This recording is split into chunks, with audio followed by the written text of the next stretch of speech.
Oui, nous avons, avec la coalition citoyenne pour le Congo, avec la dynamique des femmes candidates, la DINAFEC, avons lancé le 16 mai dernier une pétition, comme vous l'aviez si bien mentionné, visant à garantir la présence des femmes sur les listes de candidats aux élections, pour les élections en République démocratique du Congo. C'est une démarche qui vise à corriger les injustices subies par les femmes au fil des processus électoraux précédents. Nous voulons nous assurer que cette fois-ci, avec la loi électorale qui est en train d'être préparée, que la question de la présence des femmes, de la représentativité électorale des femmes soit abordée clairement. Vous savez que dans la loi électorale précédente, en 2017, il avait été dit que la présence des femmes sur les listes des candidats était souhaitable, recommandable, mais que l'absence des femmes sur les listes des candidates n'était pas motif d'invalidité d'une liste électorale. Et nous avons estimé que ça, c'est une injustice politique, dans la mesure où, dans nos partis politiques, dans nos mouvements, ce sont des femmes qui militent aux côtés de leurs camarades hommes, et les femmes donnent beaucoup de sacrifices au sein de différents mouvements. Et qu'il est tout à fait inacceptable que lorsqu'il s'agisse du partage des opportunités, surtout politiques, que ces femmes soient marginalisées. C'est dans cet état d'esprit que nous avions lancé cette pétition avec la DINAFEC, qui a déjà récolté aujourd'hui plus de 300 signatures avec des éminentes personnalités de ces pays qui ont signé cette pétition pour dire qu'il faut corriger cette injustice, s'assurer que les femmes ont leur place sur les listes des candidats qui soient garanties par cette loi, et que la Cour constitutionnelle fasse aussi son travail, la commission électorale, pour s'assurer que cette loi électorale soit respectée. Alors la pétition s'ensuit notamment aussi des actions sur terrain. Donc il y a une série de sit-ins de 10 jours que nous avons amorcé depuis il y a 4 jours maintenant.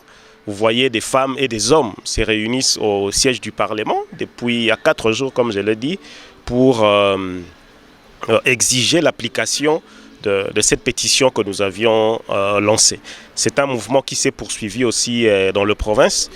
Et je pense que dans les jours qui suivront, vous verrez plus de mobilisations en province aussi. Où nous allons avec ces mouvements vont rester jusqu'à ce que la loi électorale sera proclamée. Et pour s'assurer que toutes ces recommandations sont prises en compte. Et si ces recommandations ne sont pas prises en compte, dans la future loi électorale, nous allons saisir des mécanismes reconnus par la Constitution pour s'assurer que nous revenons sur cette loi pour insérer la participation obligatoire des femmes. Dans un si grand pays comme le Congo, nous ne pouvons pas continuer avec des politiques qui marginalisent les femmes au Congo. Nous sommes entourés des pays dans la sous-région qui n'ont pas fait beaucoup de progrès en termes de démocratisation, en termes de passation de pouvoir, mais qui ont fait beaucoup de progrès en termes de représentativité des femmes, en termes d'inclusion politique des femmes. Donc le Congo gît en arrière aujourd'hui par rapport à tous ces pays. Mais cela a des conséquences aussi sur le plan international. Comme vous le savez, les femmes congolaises n'évoluent pas aujourd'hui à l'international. Nous avons des pays comme le Nigeria, comme certains États dans la sous-région des Grands Lacs, où des femmes occupent aujourd'hui des grandes responsabilités à l'international. Comment la femme congolaise parviendrait-elle à occuper ce genre de position si, de par nos politiques, nous ne faisons pas la promotion de la femme au niveau local? Donc c'est la motivation centrale derrière cette action qui va se poursuivre jusqu'à l'adoption de la loi électorale pour s'assurer que les femmes sont prises en compte dans les listes électorales et que cela est obligatoire, que cela ne dépende pas de la volonté ou du bon vouloir de chefs des partis politiques qui les fassent quand ils les veulent, mais qui les fassent parce que la loi dit que cela doit se faire. Je vais juste terminer en citant le cas du Kenya.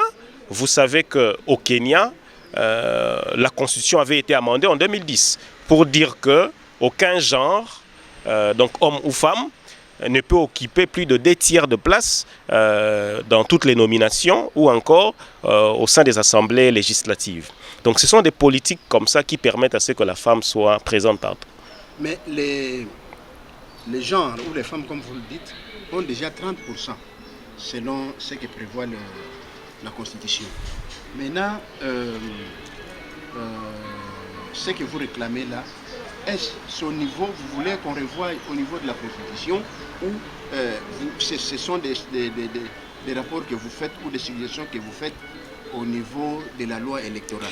Non, l'article 14, de la Constitution dit que l'État doit prendre toutes les mesures nécessaires pour s'assurer que la parité soit respectée. Ça, c'est ce que dit l'article 14 de la Constitution. Mais vous savez qu'une loi doit se faire suivre des mesures d'application notamment. On ne crée pas des lois pour les laisser se volatiliser dans la nature et que les gens en fassent l'application qu'ils entendent.